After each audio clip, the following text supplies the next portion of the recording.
मुच्यते पूर्णस्य पूर्णमादाय पूर्णमेवावशिष्यते। नमः शान्ताय दिव्याय सत्यधर्मस्वरूपिणे स्वानन्दामृततृप्ताय श्रीधराय नमो नमः।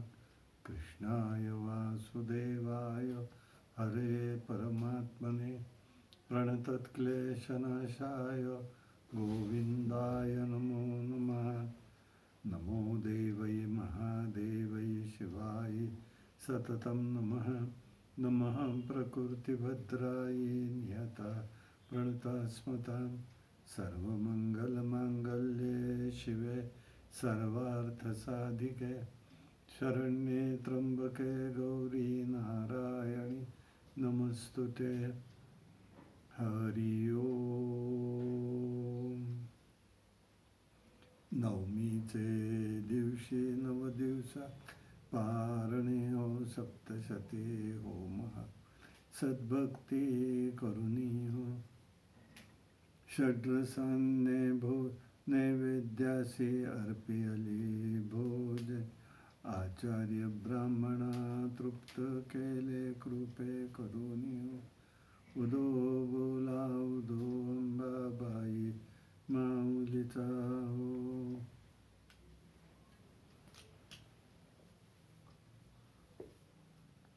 आज आपण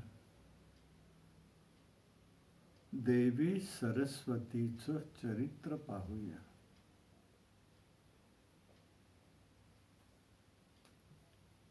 या कुंदेन्दु तुषारहार धवला या शुभ्रवस्त्रा शुभ्रवस्त्रावृता या वीणावरदण्डमण्डितकरा या श्वेतपद्मासना या ब्रह्माच्युतशङ्करप्रभृते देवै सदा वन्दिता सा मां पातु सरस्वती भगवती निःशेषजाड्यापहा। हरि ओम। सरस्वती शब्दाचे दोन अर्थ आहेत। एक देवी म्हणून आहे आणि एक नदीलाई आहे। तिच्या उत्पत्तीबद्दल असं सांगितलं जातं, सरस्वती ही ब्रह्मदेवांची कन्या आहे। एक दिवस पितृदर्शनार्थ ती पित्याकडे जाताना मार्गामध्ये पुरुरवा दिसला। तिने त्याला पाहिलंय।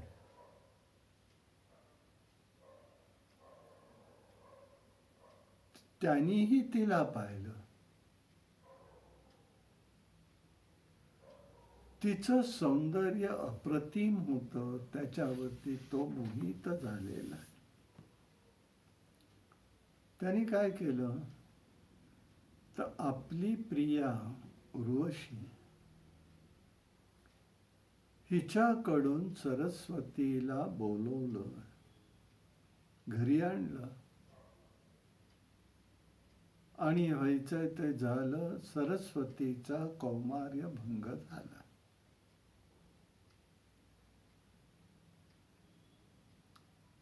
ही वार्ता ब्रह्मदेवांना समजली।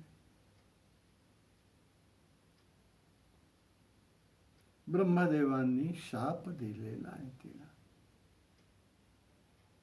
तू या भूतलावर नदी होऊन पडशील। त्यामुळे ही ब्रह्मदेवांची कन्या नदी होऊन भूतलावर वाहू लागली।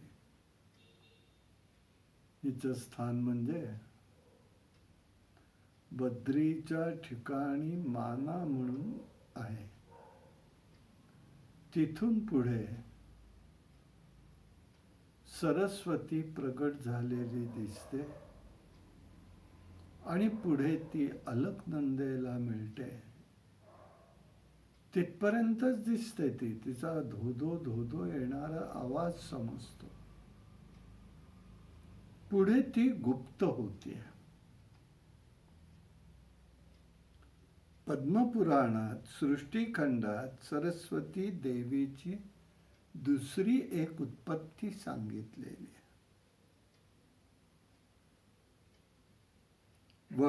वडवाग्नीने एकदा भूतलावर प्रचंड प्रलय मांडला. देव दानव सगळे यामध्ये होरपळून निघाले.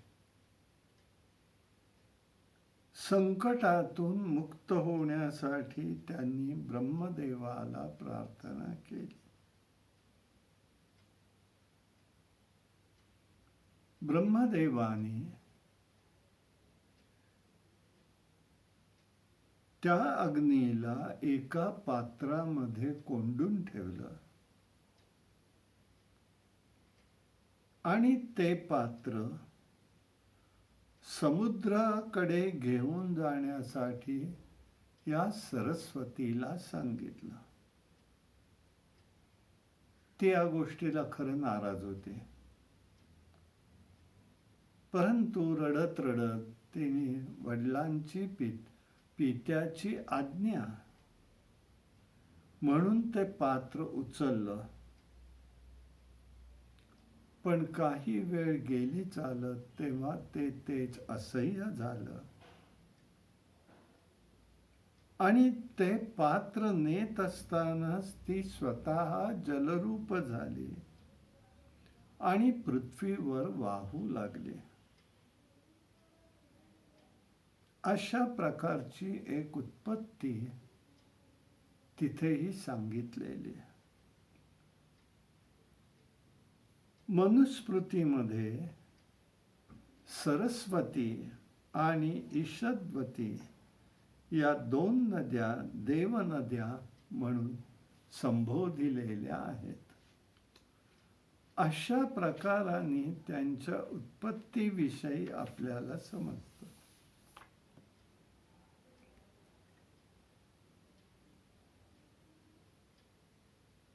तिसरी गोष्ट सांगितली जाते. तिला जेव्हा ब्रह्मदेवांनी शाप दिला तेव्हा ती आकाशातून वाहत असून शेवटी वरुणाच्या मुखामध्ये गेली. ऋग्वेदामध्ये थोडासा उल्लेख आहे. ती अत्यंत वेगवान असून प्रजापतीकडून ती पुढे आलेली आहे.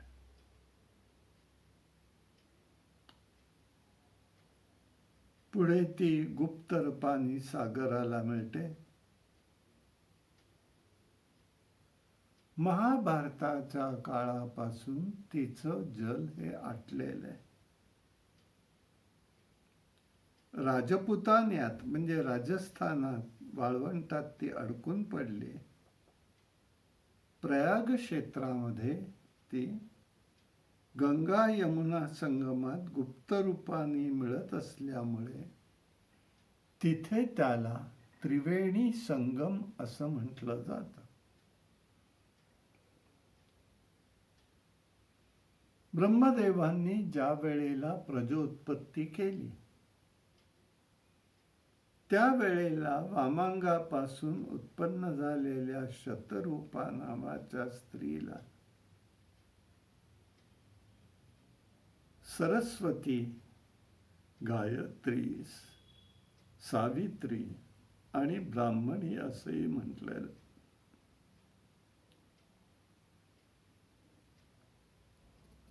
कालांतराने सरस्वती हीच ब्रह्मदेवांची ही पत्नी झालेली आहे. या उत्पत्तीमध्ये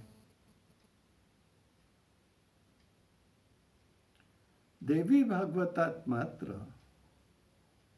हिची उत्पत्ती राधेच्या जिव्हाग्रापासून झालेली आहे असं धरलेलं आहे. तिने श्रीकृष्णाला वरण्याची इच्छा व्यक्त केली. परंतु श्रीकृष्णाला मात्र तिच्या बरोबर राहण्यामध्ये संयुक्त वाटलं नाही. म्हणून त्यांनी आपलं परम शाश्वत स्वरूप तिला दाखवलं आणि त्याला शरण जाण्यास त्यांनी सांगितलं.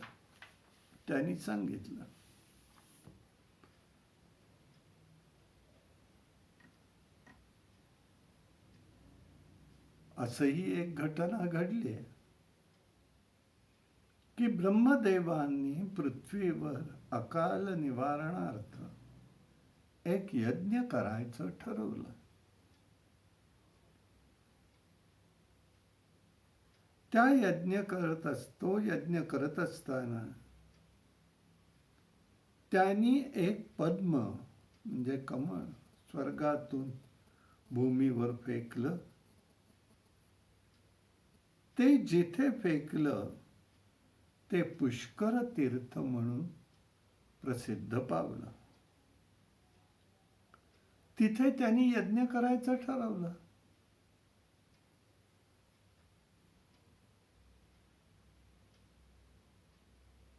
ब्रह्मदेवाची मूर्ती असलेलं एकमेव ठिकाण त्या ठिकाणीच आहे असं आपल्याला या ठिकाणी समजतं.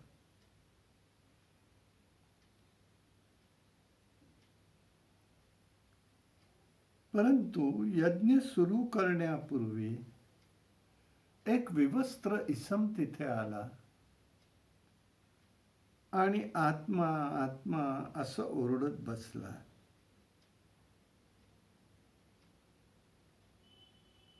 आणि त्या यज्ञभूमीच्या इथे तो माणसाचं मुंडकं आणून टाकायचा. काय प्रकार घडला कोणास ठाऊक. अशुभ वाटलं म्हणून बाजूला करायला जावं तर लगेच तिथे दुसरं मुंडकं हजर. पुन्हा बाजूला टाकावं तर तिसरं मुंडकं हजर. असं पाहता पाहता तिथे मुंडक्यांची रास लागली.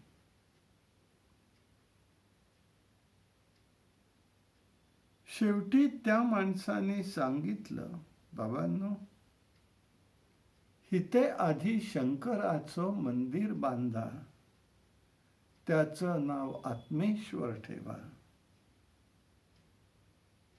म्हणजे हे सगळं थांबेल. त्याप्रमाणे केलं. तिथे मंदिर बांधलं, शंकरांचं मंदिर स्थापना केली, त्याला आत्मेश्वर हे नाव देण्यात आलं. आणि ते झाल्याबरोबर सगळी मुंडकी सगळी नष्ट झाली. आता यज्ञ करायचा, यज्ञाची सुरुवात व्हायची. यज्ञ कार्यात दीक्षा घेताना ब्रह्मदेवांची पत्नी सरस्वती हिला आवाहन केलेले, पण ती काही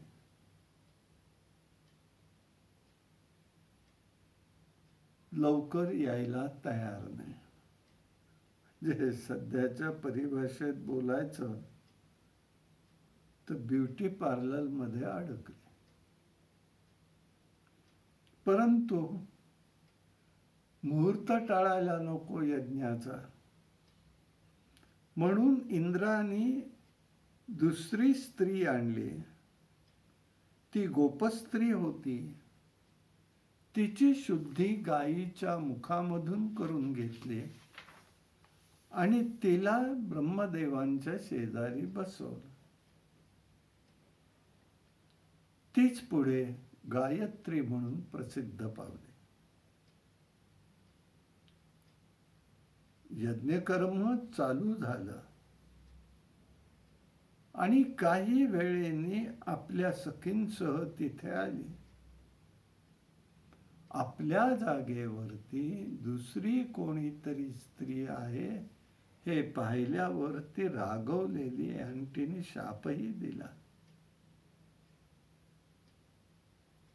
ब्रह्मदेवांची पूजा लोक वर्षातून एकदाच करतील.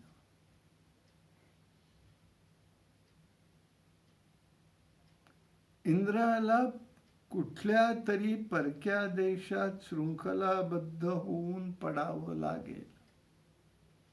तिसरा शाप दिला.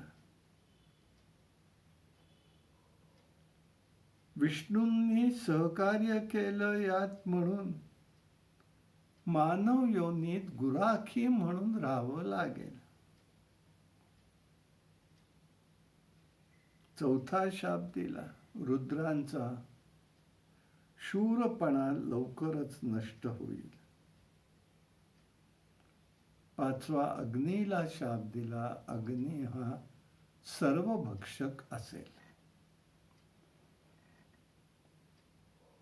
सहावाही शाप दिला.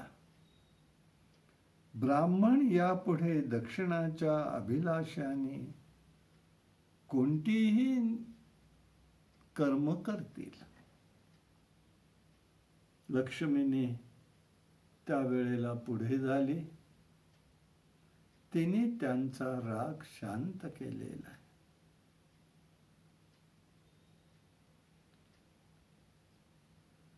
पुष्कर तीर्थावर पुढे तिथे एक सरोवर निर्माण केलं. त्यामध्ये तिला अवतीर्ण होण्यास सांगितलं म्हणून सरस्वती सरोवर तिथे.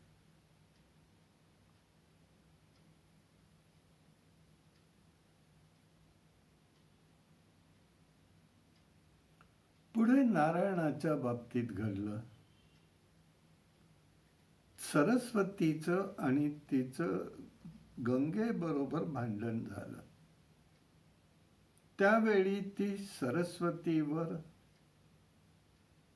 रुसून बसली. ब्रह्मदेवांची पत्नी कलियुगामध्ये 5000 वर्ष लोटली तरी नदीचा गुप्तपणा सोडून उघडपणे वाहू लागली. तथापि ब्रह्मदेवांनी आवाहन केलं तेव्हा ती म्हणाली, पापी लोकांचा जनसंपर्क मला न हो म्हणून मी गुप्तपणे लपूनच राहणार आहे. परंतु राधेच्या जिव्हेतनं प्रगटीकरण असल्यामुळे ती विद्यादेवी म्हणून प्रसिद्ध पावली. ती मग पृथ्वीवर आली कशी? तर ब्रह्मदेवानी सरस्वतीला आज्ञा केली,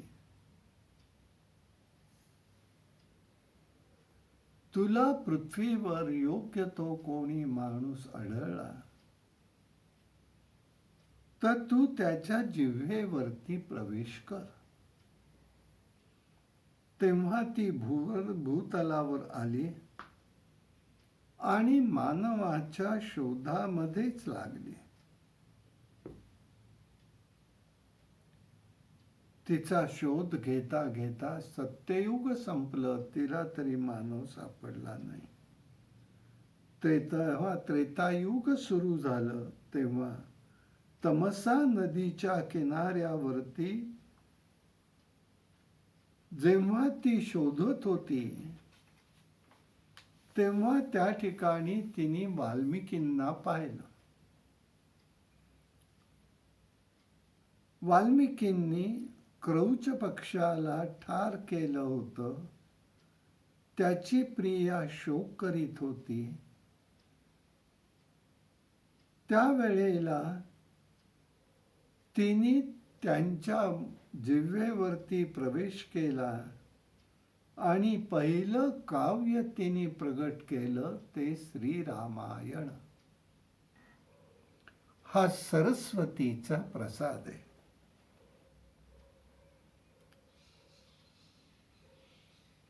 परमात्म्याची वाणी बुद्धी विद्या ज्ञान याच्या आधारभूत ही देवी आहे. ती सर्व विद्येचं स्वरूप आहे. प्रत्यक्ष सरस्वती हीच आहे. तीच पुढे सर्वत्र बुद्धी, कविता, मेधा, प्रतिभा, सुबुद्धी या रूपाने कमी अधिक रूपाने प्रत्येकाकडे राहिलेली आहे. नाना प्रकारचे सिद्धांत प्रगट झाले. पंडितांना आकलन व्हावं ही शक्ती तिने दिल्या तिची आहे. त्यामुळे तिचं सर्वमान्यता प्राप्त झाली. तिचा प्रभाव एकच आहे, ती सर्व संशय नष्ट करते.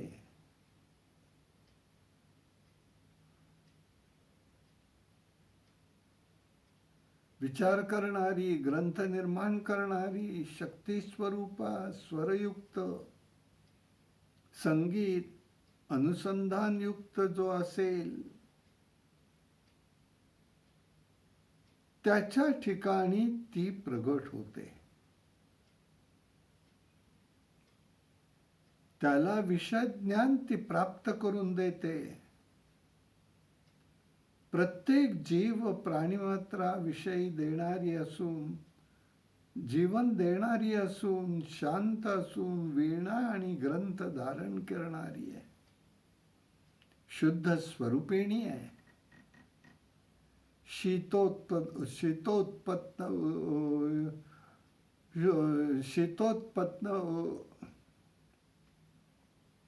शीतोत्तमा आहे. हरिप्रिय आहे.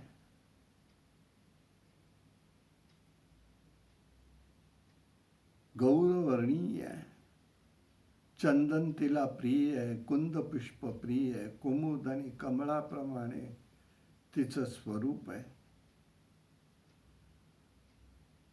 विचारवंतांना सिद्धी देणारी आहे. वास्तविक ती जर नसेल तर जीवन हे शवाप्रमाणेच होऊ शकतं. ती वेदांची वेदांगा आहे. मंत्रांमध्ये ती वंदनीय आहे. तंत्रांची ती माता आहे. ब्रह्मविषयक तेजोरूप आहे. ब्रह्मदेवांच्या अंतःकरणात आधारभूत आहे. तिच्यामुळे जग हे पवित्र बनलेलं आहे. अशी ही भगवती सरस्वती.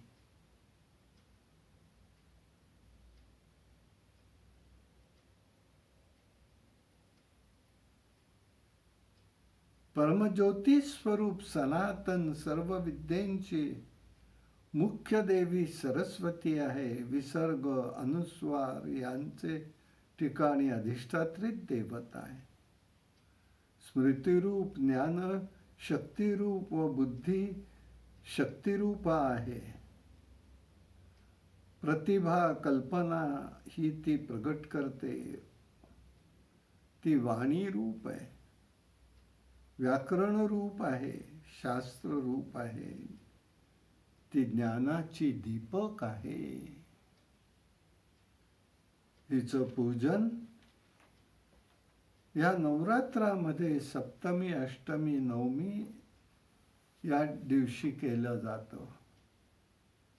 साधारण बंगाल प्रांतामध्ये हिच्याबरोबर कालिकेचंही पूजन करण्याचा प्रघात आहे. तिकडे हा फार मोठा उत्सव असा होत असतो, असं आपल्या लक्षात येईल.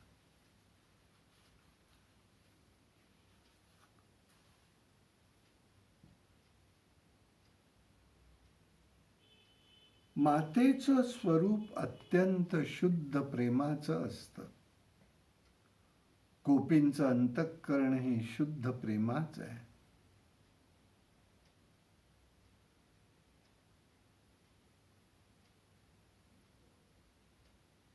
सरस्वती देवीचं वैशिष्ट्य आहे. आपल्याकडील संस्कृतीमध्ये सरस्वतीला अतिशय महत्वाचं स्थान आहे. सरस्वतीतनं संस्कृती निर्माण झालेली आहे. वृद्धाश्रम संस्कृती आपली ना, यूज अँड थ्रो ही भूमिका नाही. परंतु काळ मात्र बदललेला आहे. पापकर्मामुळे पापवासना तयार होत पुन्हा जन्माला आल्या त्या वासनेप्रमाणे सगळं चाललंय. श्रद्धेने, श्रद्धा आहे भगवतीचं शक्तिसूर. या देवी सर्वभूतेषु श्रद्धारूपेण संस्थिता. नमस्तस्यै नमस्तस्यै नमस्तस्यै नमो नमः. संत ऋषी मंडळी प्रारब्ध भोग भोगतात, पण त्यांची भगवंतावरची श्रद्धा तिळमात्रही कमी होत नाही. सामान्य माणूस म्हणतो, मी इतकं केलं, देवाचा जप केला, देवाचं स्वरूप मी बघितलं, काय मिळालं मला? जे फळ असतं ते अदृष्टात असतं. ददामि बुद्धियोगम तेहम मामुळे पश्यन्ति ते. ईश्वराकडून मिळालेली बुद्धी ही स्वतंत्र आहे. मनुष्याला आपल्या कर्माप्रमाणे मिळालेली बुद्धी ही स्वतंत्र आहे, मानावं लागतं.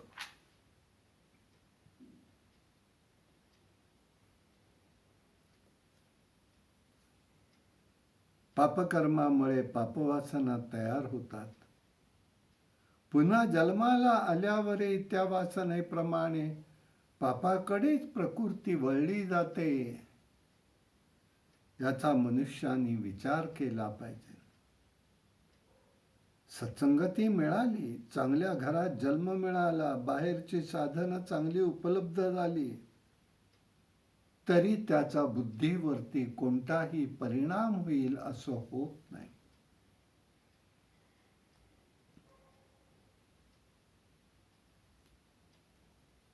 बघा कसं घडलंय.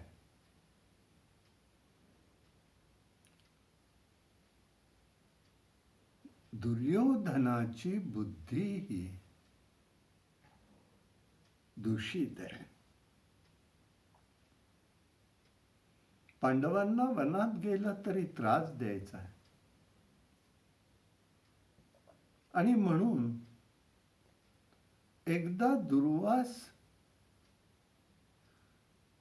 नगरीमध्ये हस्तिनापुरात आल्यानंतर 4 महिने त्यांची सेवा करायला त्यांनी आपली पत्नी भानुमती हिला सांगितलं.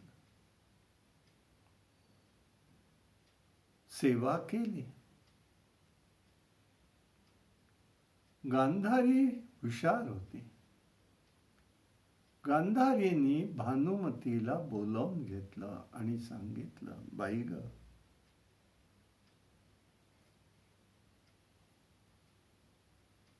एक लक्षात घे, दुर्वास तुला जाताना विचारतील काय मी तुला देऊ,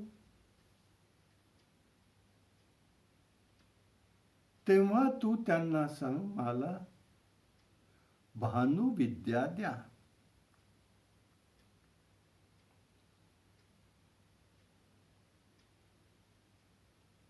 झालं. शेवटचा दिवस आला, झालं. म्हणाले चांगली सेवा केली, बरं केलं. सगळं कौतुक भानुमतीचं केलेलं आहे त्याने.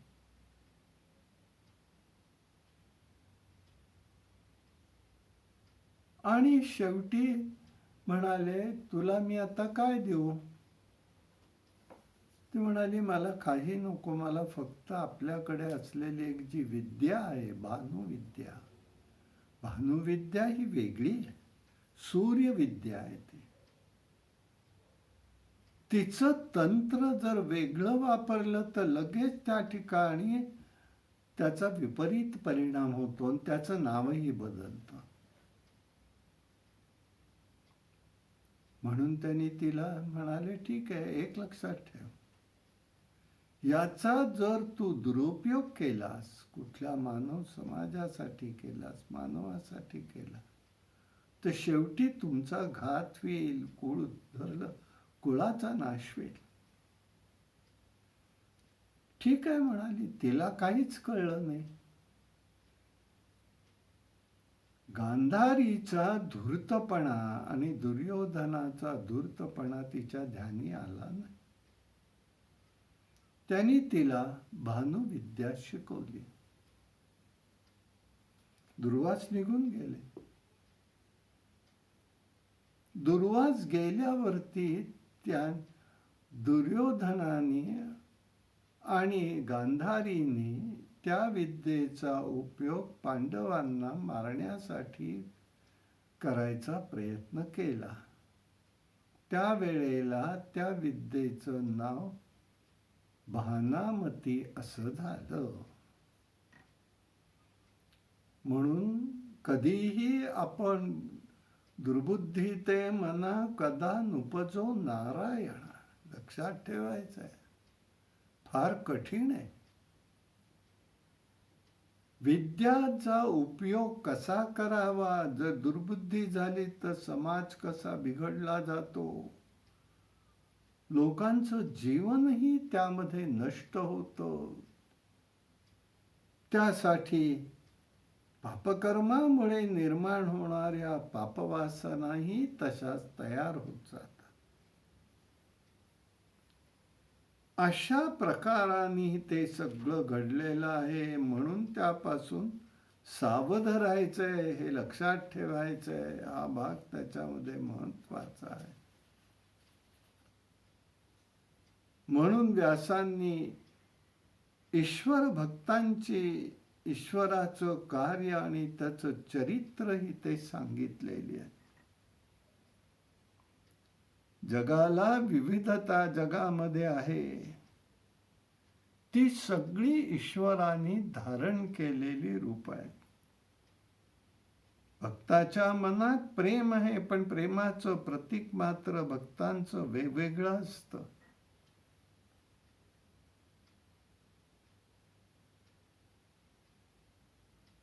भगवंतानी रासक्रीडा केलेली आहे.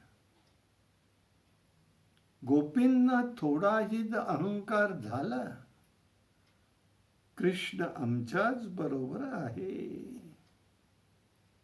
भगवंत ताबडतोब गुप्त झालेले. म्हणजे ईश्वराच्या सान्निध्यात जायचं म्हणजे निरहंकारी जीवानी व्हावं लागतं. नुसतंच नाही, शुद्ध व्हावं लागतं, तेही नाही, तर निर्विकारी व्हावं लागतं.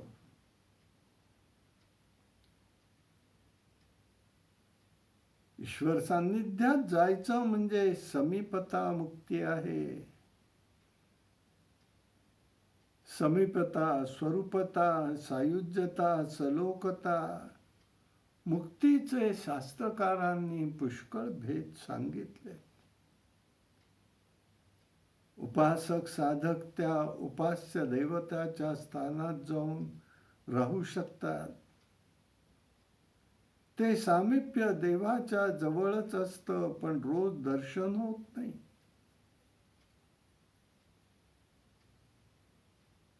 तिथे राहूनच त्याला जीवाला समाधान मानावं लागतं.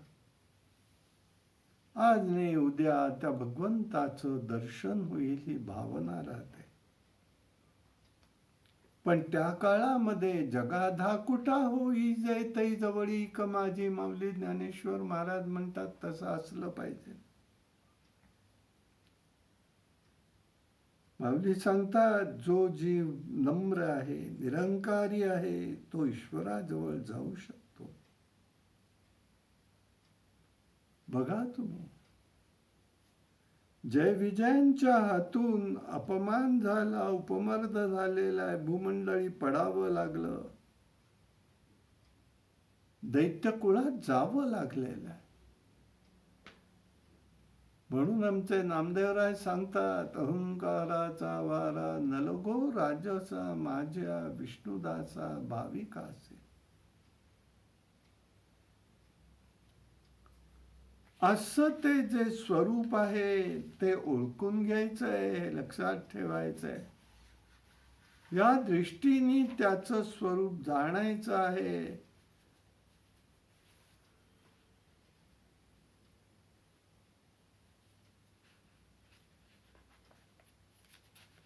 असं हे देवीचं चरित्र त्यांनी या ठिकाणी सांगितलेलं आहे.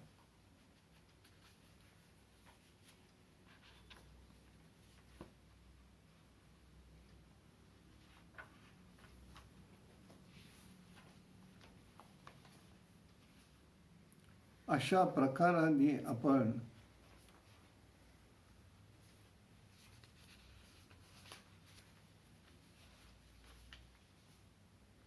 बघितलं सरस्वतीचं चरित्र. सरस्वती कवचही आहे. पूर्वी नारद आणि नारायण यांचा संवाद झाला.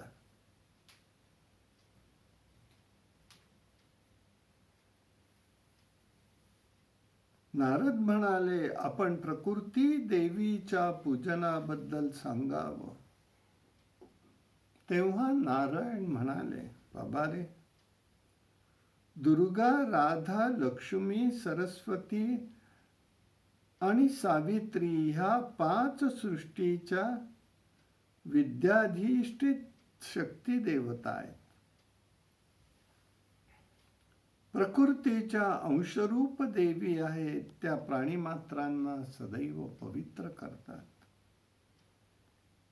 प्रारंभी भगवान श्रीकृष्णाने सरस्वतीचं पूजन केलेलं आहे.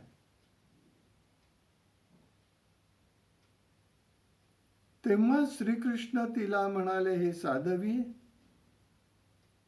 तू माझ्या अंशरूपाचं चतुर्भुज नारायणाचं भजन कर. त्याबरोबर राहून तुझा वेळ प्रीती आणि सुखोपभोगात व्यतीत होईल. त्याप्रमाणे माघ महिन्यात शुक्ल पंचमीला प्रत्येक लोकात तुझं पूजन करण्याचा सुरुवात होईल. तो विद्यारंभाचा दिवस असेल, तोच म्हणजे बसंत पंचमी. त्या दिवशी तुझं सगळं जर पूजनाकाळी स्तोत्रपठण करून स्तुती केली,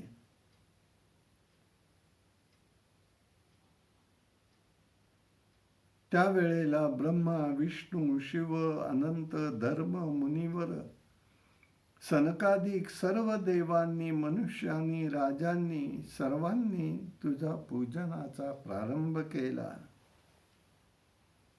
कण्व शाखेमध्ये याचा विधी सगळा आलेला आहे. ते सरस्वती कवच म्हणून त्यामध्ये प्रसिद्ध आहे. सरस्वतीचं वाणी स्तोत्र आहे.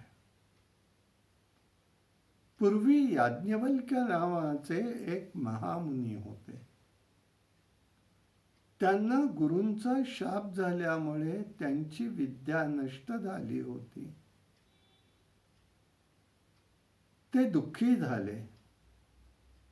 लोलकार्क कुंड या ठिकाणी त्यांनी तपसाधना केली. तेथे सूर्य उपासना केली. सूर्य प्रसन्न झाले. त्यांनी त्यांना वेदांग शिकवलं.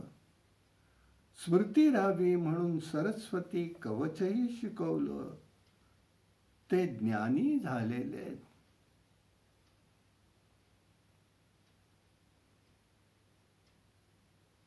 याज्ञवल्क्यांनी सरस्वतीची उपासना केली. तिला विनवलं, स्तोत्र गायलं. तेव्हा ते म्हणाले, हे ब्रह्मस्वरूपिणी सरस्वती, तुला माझा नमस्कार असो. ते अक्षरबिंदू मात्राची अधिष्ठित देवता तू आहेस.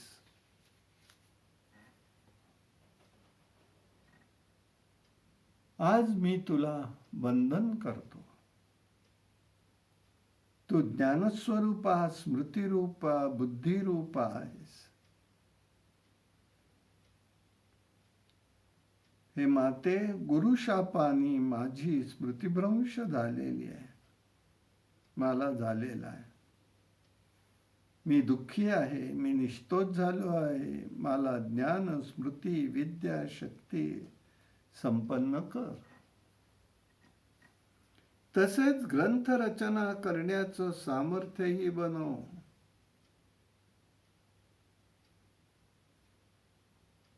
मातीत पेरलेल्या बीजांना जसं देव वेळेवर अंकुरित करतो, तसं माझं नष्ट झालेलं ज्ञान तू अंकुरित कर. हे अधिष्ठात्री देवते, वाणी देवते, तुला माझा नमस्कार असो. मला प्रतिभा, कल्पना, शक्ती स्वरूपा दे. तुला माझा नमस्कार असो. देवी प्रसन्न झाली. तिने त्यांना अभय ज्ञान प्राप्त करून दिलेलं आहे. आणि तेव्हापासून हा माघ शुक्ल पंचमीचा दिवस विद्यारंभाचा दिवस म्हणून समजला जातो. संयमानी राहावं, पवित्र राहावं. पवित्र दिवस आहे. कलश स्थापन करावा म्हणजे घट ठेवावा. गणेश पूजा करावी, सरस्वतीचं आवाहन करावं. शेवटी षोडशोपचारे पूजा करावी, ध्यान करावं, तिला फळं, निरनिराळे पदार्थ समर्पित करावे.